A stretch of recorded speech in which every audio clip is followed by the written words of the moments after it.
Sebuah kisah mahakarya terbaik dari S.H. Mintarja yang sangat populer di masanya, berlatar belakang kerajaan Singasari.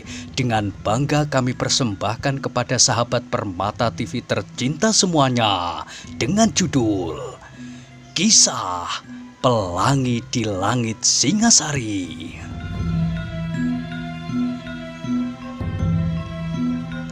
Pada kesempatan yang sangat baik ini, kita masuk pada episode yang ke-117. Selamat menikmati.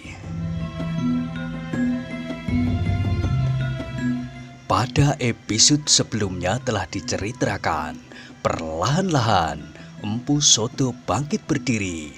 Air tempatnya bersembunyi sebenarnya tidak terlampau dalam, masih belum melampaui perut. Namun karena Empu Sodo berhasil merendamkan seluruh tubuhnya dan cahaya bintang-bintang di langit yang sama sekali tidak membantu memecahkan gelap malam, maka kedua orang liar itu tidak melihatnya. Empu Sodo yang kedinginan itu kemudian melangkah menepi, lututnya gemetar dan darahnya serasa hampir membeku. "Gila!" gumamnya. "Pengalaman ini adalah pengalaman yang paling menarik sepanjang hidupku.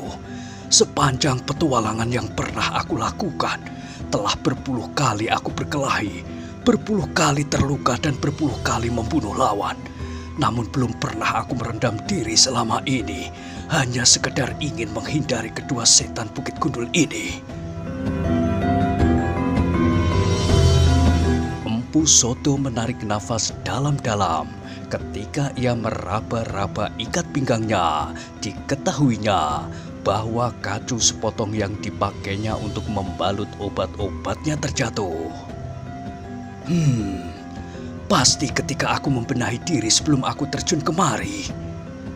Empu Sodo pun kemudian mencari sepotong kain ungunya. Ketika kemudian kain sepotong itu ditemukan, maka gumamnya, "Kedua orang itu pasti melihat potongan kain ini. Kalau demikian, maka mereka pasti sudah tahu bahwa aku masuk ke dalam sendang ini." Empu Sodo kini menyadari keadaan dirinya sepenuhnya. Kedua orang yang mencarinya pasti menyangka bahwa ia telah mencoba melarikan diri merenangi sendang itu. Namun Empu Sodo kemudian tidak dapat mengambil kesimpulan bagaimanakah anggapan Kebu Sindet dan Wongsa Rimpat atas dirinya. Empu Sodo tidak dapat segera mengetahui bahwa Wongsa Rimpat dan Kebu Sindet telah menganggapnya mati ditelan ganggeng di tengah-tengah sendang itu. Karena itu, maka Empu Sodo itu pun kemudian bergumam, "Mungkin mereka masih berusaha untuk segera menemukan aku. Karena itu aku harus segera pergi." Empu Sodo segera melangkahkan kakinya. Beberapa langkah kemudian ia masih menemukan bumbungnya yang berisi reramuan obat-obatan. Tetapi sebagian dari obat-obatnya telah berserak-serak di atas rerumputan dan tak mungkin lagi dikumpulkannya. Tetapi sebagian kecil yang masih berada di dalam bumbungnya itu pun masih dapat menghiburnya. Malam semakin lama menjadi semakin dalam. Angin yang dingin berhembus menyusur bukit. Alangkah dinginnya. Empu Sodo yang tua itu menggigil kedinginan. Pakaian dan tubuhnya basah kuyup oleh air sendang tempatnya berdiam diri. Tetapi ia tidak mempunyai ganti. Sehingga meskipun perasaan dingin menggigit sampai ke tulang, maka terpaksa pakaian yang basah itu pun tetap dipakainya. Kini ia dihadapkan pada persoalan bagaimana ia dapat keluar dari tempat ini. Ia harus mampu menghilangkan segala macam kesan bahwa ia masih berada di tempat itu. Ia harus memelihara anggapan bahwa Empu Sodo lenyap ke dalam sendang. lari menyeberangi sendang itu supaya Kebu Sindet dan Wangsa Rimpat tidak berusaha mengejarnya dengan mencari jejaknya, sebab ia merasa bahwa ia masih belum mampu untuk meninggalkan tempat itu dengan cepat. Ketika Empu Sodo sampai ke semak-semak ilalang, maka ia memperhitungkan keadaan. Ia harus berjalan tanpa meninggalkan jejak. Karena itu, maka dicarinya jejak Kebu Sindet dan Wangsa Rimpat. Dengan hati-hati Empu Sodo berjalan di sepanjang jejak mereka, di atas batang-batang ilalang yang telah roboh terinjak-injak kaki-kaki mereka. Namun di suatu tempat, ia harus memisahkan diri dari jejak itu dan mencari kesempatan yang baik, tanpa menimbulkan kecurigaan. Demikianlah, dengan hati-hati Empu Sodo berjalan tertatih-tatih, tubuhnya yang kedinginan dan dadanya yang pedih merupakan penghambat yang mengganggunya. Tetapi ia menyadari keadaan sepenuhnya. Ia harus pergi sejauh-jauhnya. Akhirnya jejak kaki yang diikutinya itu pun keluar dari semak ilalang. Tetapi kedua orang liar itu pasti menuju ke sisi Bukit Gundul yang landai, tempat mereka mendaki naik ke tempat mereka berkelahi semula. Sedang Empu Sodo pun kemudian memilih arah yang lain. Kalau masih kuat ia harus berjalan sampai pagi. Semakin jauh semakin baik. Ia masih belum berpikir kemana ia harus pergi. Tetapi tanpa disengaja, Empu Sodo telah memilih jalan kembali. Jalan yang berlawanan dengan jalan yang ditempuhnya pada saat ia datang ke Bukit Gundul ini. Sementara itu Kebu Sindet dan Wangsa Rimpat yang menganggap bahwa Empu Sodo telah mati, bahkan hampir dapat mereka pastikan.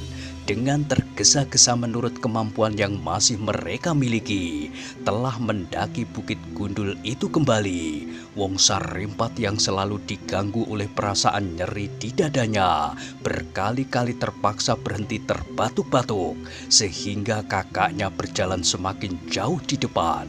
Ketika mereka sampai ke atas Bukit Gundul itu, mereka melihat kuda Sempana telah berhasil berdiri tegak, bahkan dengan pedang di tangan ia menggeram. "Ayo, kalau kalian telah berhasil membunuh guruku serta saudara seperguruanku, kenapa kalian tidak sanggup membunuh aku sama sekali?" Tetapi kuda Sempana menjadi heran ketika ia melihat wajah hantu yang membeku itu tiba-tiba tersenyum.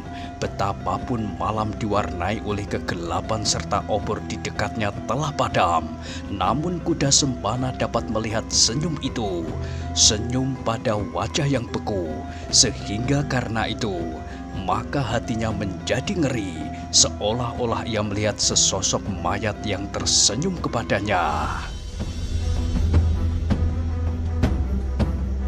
Ketika Kebu Sindet melangkah selangkah lagi mendekatinya, tiba-tiba kuda Sempana yang hatinya keras sekeras batu hitam itu melangkah surut sambil berteriak, "Jangan, jangan dekati aku!"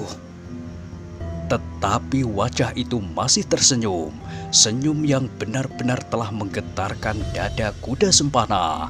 Bukan karena Kebu Sindet adalah seorang sakti yang setingkat dengan gurunya.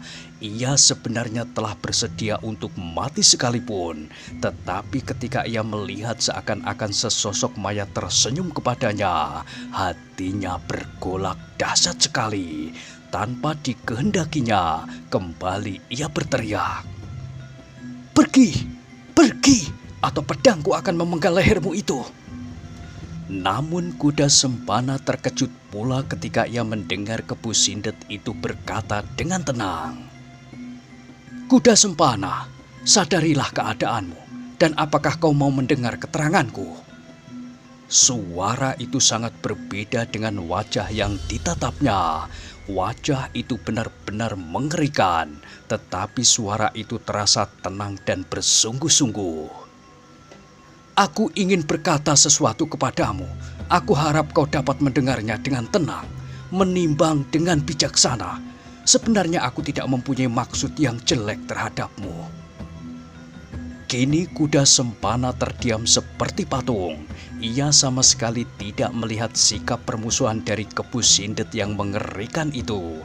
Bahkan terasa sikapnya sejak semula tidak berubah meskipun telah terjadi perkelahian antara orang itu dengan gurunya. Sejenak kemudian, Wong Sarimpat pun telah berdiri di sampingnya pula. Sikap orang ini memang agak berbeda dengan sikap kakaknya. Tetapi meskipun demikian, ia pun telah berusaha berbuat sebaik-baiknya. Ia ingin mencoba berbuat seperti kakaknya, menenangkan hati kuda Sempana. Katanya, "Apakah kau masih merasa tubuhmu terlampau lemah, kuda Sempana? Kalau demikian, aku akan berusaha menyembuhkanmu." Kuda Sempana memandangi orang kasar itu dengan penuh kecurigaan, tetapi ia tidak menemukan kesan apapun pada wajah Wong Sarimpat. Namun ia terkejut ketika tiba-tiba ia mendengar Wong Sarimpat tertawa terbahak-bahak. "Matamu masih memancarkan kecurigaan." Kuda Sempana tidak segera menyahut, namun terdengar giginya gemeretak. Tetapi Wong Sarimpat masih saja tertawa berkepanjangan, sehingga akhirnya ia berhenti dengan sendirinya karena dadanya menjadi sakit. Sambil terbungkuk-bungkuk ia terbatuk-batuk, kedua tangannya menekan dadanya yang sakit itu. Yang berkata kemudian adalah Kepu Sindet. "Jangan bimbang lagi, kuda Sempana. Aku masih tetap pada pendirianku. Aku ingin menolongmu, menangkap Mahesa Agni, menyerahkannya kepadamu." Kuda Sempana masih tetap berdiam diri. Ia masih belum menemukan sikap yang sebaik-baiknya harus dilakukannya. Dalam pada itu Kepu Sindet itu pun berkata, "Jangan hiraukan lagi gurumu. Aku terpaksa membunuhnya. Sekian lama aku menunggu kesempatan ini. Dendam yang tersimpan di dalam dada ini seakan-akan tidak tertahankan lagi. Mungkin kau belum mengetahuinya. Persoalan yang selama ini seolah-olah ingin dilupakan oleh gurumu. Tetapi bagiku, sebelum gurumu berkubur di Bukit Gundul ini, hatiku masih belum puas. Tetapi meskipun kau adalah muridnya, namun kau tidak ikut campur dalam persoalan ini. Kau sama sekali tidak mengetahui ujung dan pangkalnya, sehingga kami bebaskan dari setiap tindakan apapun." Kuda Sempana masih menggenggam pedang di tangannya. Ia masih juga belum dapat menentukan sikap apakah yang sebaiknya akan dilakukannya. Tetapi akhirnya kuda Sempana itu mencoba untuk memilih kemungkinan yang paling panjang. Kalau ia melawan, maka ia pasti akan mati. Tetapi kalau ia membiarkan dirinya menurut perintah kedua orang itu, maka ia akan tetap hidup. Selagi ia masih hidup, maka kemungkinan-kemungkinan yang lain masih dapat terjadi. Berbeda sekali dengan apabila ia terbunuh malam ini. Meskipun demikian, kuda Sempana masih juga berdiam diri. Tanpa dikehendakinya, sekali lagi ia berpaling memandangi mayat saudara seperguruannya yang masih terbaring di atas batu-batu padas di atas Bukit Gundul itu. "Jangan hiraukan jahanam itu!" teriak Wong Sarimpat sehingga kuda Sempana terkejut karenanya. Orang itu telah mendapat upahnya sendiri. Kalau ia tidak terlampau sombong, maka ia tidak akan menemui nasib begitu jelek. Kuda Sempana masih belum menjawab. "Kuda Sempana," berkata Kepu Sindet, "mari, ikutlah kami. Kau akan tinggal bersama kami sampai kau dapat berbuat sesuatu atas Mahesa Agni. Aku berjanji akan menangkapnya hidup-hidup untukmu. Aku dapat menangkapnya pada sebuah tonggak yang kuat, dan kau akan dapat berbuat sesuka hatimu. Mungkin kau akan membunuhnya, atau mungkin kau akan membiarkannya tersiksa atau cacat untuk seumur hidupnya." Kuda Sempana tidak segera mengetahui perasaannya sendiri. Apakah ia menjadi bergembira mendengar tawaran itu, atau tiba-tiba ia telah kehilangan nafsu untuk berbuat demikian. Guncangan-guncangan perasaannya masih saja mengganggunya. Kematian saudara seperguruannya dan mungkin gurunya sendiri benar-benar telah mempengaruhi cara dan kejernihannya dalam berpikir. Namun ketika sekali lagi Kepu Sindet mengajaknya, maka sekali lagi Kuda Sempana menjatuhkan pilihannya pada kemungkinan yang paling jauh, yaitu ia ingin tetap hidup sebelum ditemukannya jalan yang sebaik-baiknya untuk dilakukannya. "Mari ikut aku," ajak Kepu Sindet pula. Kuda Sempana tidak menjawab, tetapi ia mengangguk. "Bagus," berkata Kepu Sindet. Kembali wajah yang beku itu tersenyum, dan kembali Kuda Sempana menjadi ngeri melihat senyum itu. Terbayang di wajahnya sesosok mayat yang bangkit dari kuburnya dan tersenyum kepadanya. Tetapi Kepu Sindet sama sekali tidak memperhatikannya lagi. Segera ia berjalan kembali ke gubuknya. Kuda Sempana yang masih saja ragu-ragu merasa punggungnya disentuh. Ketika ia berpaling, Wong Sarimpat telah berdiri di belakangnya. Terdengar kemudian suara tertawanya memekakkan telinga. Di antara suara tertawanya itu ia berkata, "Marilah Kuda Sempana, kau akan menemukan tempat tinggal yang baru di antara kami. Kau akan segera mengenal cara hidup orang-orang Kemundungan. Orang Kemundungan ternyata terlampau baik terhadap kami. Mereka merasa bahwa kami telah melindungi mereka dari setiap kejahatan yang dapat terjadi, baik dari penjahat-penjahat yang berkeliaran di padukuhan-padukuhan atau hal yang lain. Sejak Baginda di Kediri bertindak lebih keras terhadap kejahatan dan agaknya diikuti pula oleh setiap aku, termasuk aku Tunggul Ametung, maka penjahat-penjahat lari bertebaran di padukuhan-padukuhan terpencil.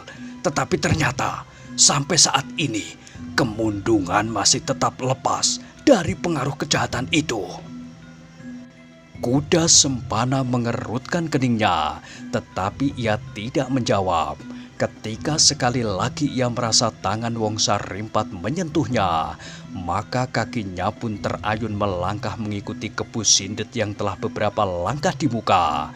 Ketika sekali lagi ia berpaling ke arah tubuh Cundaka yang menyebut dirinya Mbau Rekso Kalielo, terdengar Wong Sarimpat berkata, "Sebelum matahari bertengger di atas punggung bukit di ujung timur itu, maka yang tinggal di sini adalah kerangkanya saja. Anjing-anjing liar itu segera akan menerkamnya dan merobek-robeknya." Terasa bulu-bulu tengkuk Kuda Sempana meremang. Bagaimanapun juga orang itu adalah saudara seperguruannya yang telah lama bergaul, dan bahkan orang itu telah berusaha membantunya pula untuk mencapai maksudnya. Meskipun ia tahu bahwa Cundaka itu pun mempunyai pamrih juga. Namun ketika ia melihat tubuh itu terbaring di atas batu-batu padas, maka hatinya berdesir pula. Tetapi Kuda Sempana tidak mendapat kesempatan untuk berbuat sesuatu. Setiap kali ia tertegun, maka terasa Wong Sarimpat menyentuhnya. Sentuhan yang semakin lama terasa menjadi semakin kasar, meskipun orang itu masih juga tertawa-tawa. Akhirnya Kuda Sempana berjalan menurut irama langkah Kepu Sindet, meninggalkan Bukit Gundul itu, meninggalkan tempat yang tidak akan pernah dilupakannya. Ketika kemudian mereka menuruni Bukit Gundul itu, terasa dada Kuda Sempana menjadi bergelora. Kemarin ia menuruni bukit ini pula bersama guru dan seorang saudara seperguruannya. Kini ia menuruni bukit itu bersama dua orang yang belum pernah dikenal sebelumnya.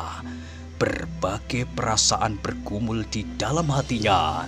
Kadang-kadang ia ingin melepaskan diri dari kedua orang itu, tetapi kadang-kadang apabila dilihatnya punggung Kepu Sindet, ingin ia menghunjamkan pedangnya ke punggung itu. Tetapi tiba-tiba disadarinya bahwa di belakangnya berjalan tertatih-tatih Wong Sarimpat. Meskipun orang itu tampaknya telah hampir mati, tetapi ia masih cukup berbahaya, apalagi baginya yang kini tidak memiliki kekuatan sepenuhnya. Kuda Sempana terkejut ketika tiba-tiba ia melihat Kepu Sindet berhenti dan berpaling kepadanya. Dari sela-sela bibirnya yang beku terdengar orang itu berkata, "Hei, Kuda Sempana, apakah kau masih menggenggam pedang di tangan? Sarungkanlah, sebentar lagi jalan akan menjadi semakin sulit. Pedang itu akan berbahaya bagimu. Apabila kau terpeleset jatuh, maka mungkin sekali tajam pedang itu akan menyobek kulitmu sendiri." Kuda Sempana memandangi wajah Kepu Sindet dengan tajamnya, namun kemudian tanpa dikehendakinya sendiri, tangannya tergerak menyarungkan pedang itu pada warangka di lambungnya. "Bagus, hati-hatilah berjalan," berkata Kepu Sindet itu pula. "Baru apabila kita bertemu dengan gerombolan anjing liar, mungkin kau perlukan pedangmu itu untuk menghalaunya." Kuda Sempana masih saja berdiam diri. Ketika Kepu Sindet berjalan kembali, maka Kuda Sempana pun berjalan pula lewat jalan setapak yang kemarin pernah dilaluinya pula. Berbelit-belit di antara batu-batu padas yang menjorok tajam dan kadang-kadang seakan-akan menghadang di tengah jalan. Di tempat inilah ia kemarin melihat Wong Sarimpat di bawah jalan ini, kemudian di atas punggung kuda berlari mendaki lereng yang curam ini. Kemarin ia masih mengagumi orang yang kasar yang disangkanya terlampau jujur itu, tetapi ternyata orang itu telah membunuh guru dan saudara seperguruannya. Kepu Sindet ternyata sengaja berjalan perlahan-lahan supaya Kuda Sempana dan Wong Sarimpat yang terluka itu tidak tertinggal terlampau jauh. Namun demikian, mereka semakin lama menjadi semakin dekat pula dengan gubuk di lereng Bukit Gundul itu. Gubuk yang berada di mulut gua. Bulu kuduk Kuda Sempana meremang ketika teringat kata-kata Kepu Sindet bahwa di dalam gua itu terdapat banyak kerangka manusia. Siapa yang masuk ke dalam gua itu tidak akan dapat keluar kembali. "Apakah aku akan dimasukkan ke dalam gua itu pula?" berkata Kuda Sempana di dalam hatinya, tetapi kemudian ditenangkannya hatinya sendiri. Apapun yang akan terjadi akan dihadapinya, walau mati sekalipun. "Ini adalah akibat yang mungkin sekali terjadi," katanya di dalam hati pula. "Kalau aku berhasil, sempurnalah hasilnya. Kalau gagal, tebusannya maut." Akhirnya mereka berhenti juga di muka gubuk Kepu Sindet. Dalam kegelapan malam Kepu Sindet masih dapat mengenal gubuk itu. Mulut gubuk itu masih saja menganga, seperti pada saat Kuda Sempana meninggalkannya. Dan ruangan di dalam gubuk itu pun masih saja gelap pekat. "Wong Sarimpat," berkata Kepu Sindet, "buatlah api, nyalakan pelita. Apakah kau masih mempunyai minyak?" "Masih, Kakang," sahut Wong Sarimpat yang kemudian berjalan memasuki gubuknya. Kuda Sempana merasa perbedaan penerimaan atas dirinya. Ketika ia datang bersama gurunya, maka seolah-olah kedua orang itu acuh tak acuh saja. Tetapi kini terasa keduanya menjadi terlampau baik terhadapnya. Anak muda itu bukanlah anak muda yang terlampau dungu. Betapapun juga ia dapat mengerti dan merasakan bahwa ada sesuatu kepentingan atasnya dari kedua orang itu. Samar-samar ia melihat kepada persoalan yang akan dihadapinya. Kepu Sindet dan Wongsa Rimpat akan memperalatnya. Tetapi kuda Sempana sudah tidak akan dapat melepaskan diri lagi. Ia sekarang dan seterusnya pasti hanya akan menjadi alat mati, alat yang tidak dapat menentukan sikapnya sendiri. Namun ia tidak akan menerima nasib itu tanpa perlawanan. Ia harus mempergunakan otaknya, bukan tenaganya, sebab ia pasti tidak akan mampu melawan keduanya, bahkan satu pun tidak, meskipun sudah terluka. Ketika lampu telah menyala, maka Kepu Sindet segera mempersilahkan kuda Sempana itu masuk ke dalam. Ketika mereka sudah duduk di atas amben yang kemarin mereka pakai pula, terdengar Kepu Sindet berkata, "Kuda Sempana, lupakanlah gurumu dan saudara seperguruanmu. Tinggallah di sini seperti di rumah sendiri. Aku dan Wongsa Rimpat segera akan berusaha menyembuhkan luka-luka kami. Dalam waktu yang singkat, kami akan memenuhi permintaanmu. Menangkap Mahesa Agni hidup-hidup bagi kami sama sekali bukan pekerjaan yang sulit. Kami heran, kenapa gurumu tidak mampu melakukannya apabila ia benar-benar bermaksud menangkapnya. Karena itu, bagi kami gurumu merupakan penghalang terbesar. Bahkan aku mempunyai perhitungan bahwa gurumu sengaja akan menjebak kami. Selain itu, kami memang mempunyai persoalan yang lama terpendam dengan gurumu. Lambat laun kau pasti akan mengetahuinya juga."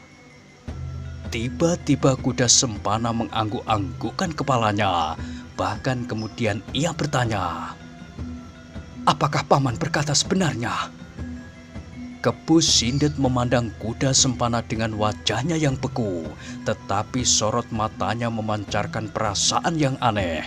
Kenapa kuda Sempana menjadi lunak hatinya dengan tiba-tiba? Perubahan itu berlangsung terlampau cepat. Namun Kepu Sindet tidak segera dapat menarik kesimpulan. Bahkan kemudian ia menjawab, "Tentu, aku berkata yang sebenarnya." Kuda Sempana terdiam sesaat.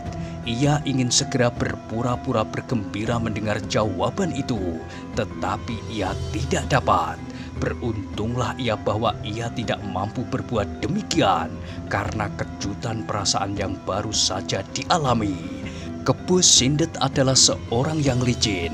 Ia akan mampu melihat perubahan yang tidak wajar apabila kuda Sempana dengan tiba-tiba menyatakan sikapnya yang berlawanan dengan sikapnya sebelumnya.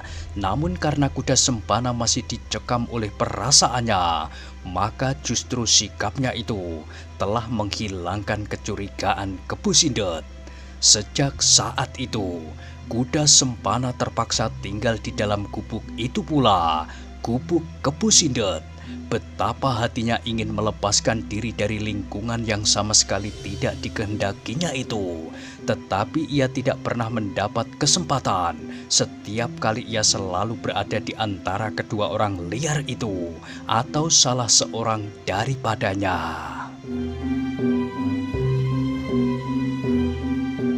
Namun setelah beberapa hari kuda Sempana berada di tempat itu, sikap Kepu Sindet dan Wongsa Rimpat sama sekali tidak berubah. Mereka masih bersikap baik dan ramah, bahkan mereka agaknya sangat memperhatikan kebutuhannya. Dalam beberapa hari itu kuda Sempana dapat mengetahui cara hidup Kepu Sindet dan Wongsa Rimpat. Keduanya mendapat makanan mereka dari orang-orang Kemundungan. Meskipun orang-orang Kemundungan sendiri adalah orang-orang miskin, namun Kepu Sindet dan Wongsa Rimpat tidak akan pernah merasa kekurangan. Mereka mendapat makanan mereka dalam dua bentuk, makanan masak yang tinggal menyuapkan saja ke dalam mulut, dan bahan-bahan mentah yang dikehendakinya, buah-buahan, polo kependem, dan polo kumantung. Kedua orang itu seolah-olah menjadi raja kecil dalam padukuhan yang terpencil itu. Di dalam gubuk Kepu Sindet memang terdapat mulut goa, tetapi kuda Sempana sama sekali tidak berani memasuki goa itu. Setiap kali ia mendengar Kepu Sindet atau Wongsa Rimpat berkata kepadanya, setiap orang yang mencoba masuk ke dalamnya, maka orang itu tidak akan pernah keluar lagi. Bahkan selama itu, kuda Sempana belum pernah melihat Kepu Sindet atau Wongsa Rimpat sendiri masuk ke dalamnya. Yang diketahui oleh kuda Sempana dengan pasti, selama ini Kepu Sindet dan Wongsa Rimpat selalu mengobati diri mereka masing-masing. Ternyata luka-luka yang mereka derita bukanlah luka-luka yang ringan, hanya karena daya tahan tubuh mereka yang luar biasa sajalah. Maka mereka tidak hancur karenanya, mereka bahkan masih tampak tetap segar. Dari hari ke hari, maka kedua orang itu menjadi semakin sembuh.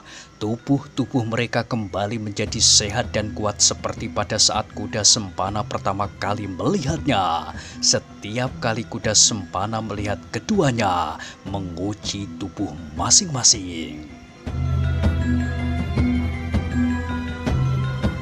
Nah, bagaimanakah kisah selanjutnya? Silahkan ikuti terus kisah Pelangi di Langit Singasari pada episode berikutnya. Sampai jumpa.